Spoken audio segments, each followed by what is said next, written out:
Ito po, gumagawa kami ng garlic pickles. Gamot po ito sa high blood. At hindi lang po sa high blood, marami po itong mga dalang Benepisyo sa katawan. benepisyo sa katawan. Yan. Kaysa kami bumili pa, ay di gumawa na lang kami. Kaysa kami bumili din ng gamot para sa mga sakit, itatry po namin ito kung ano po ang magiging result nito sa aming kalusugan.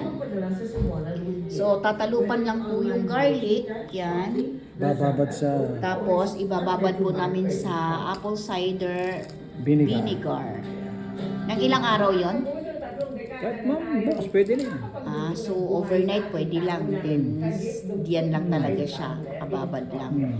Then, every time na gusto mong kumain, Kakain ka ng 2 butil araw-araw. 2 butil araw-araw. Ganun pa rin. So, yan po for the vlogs for today.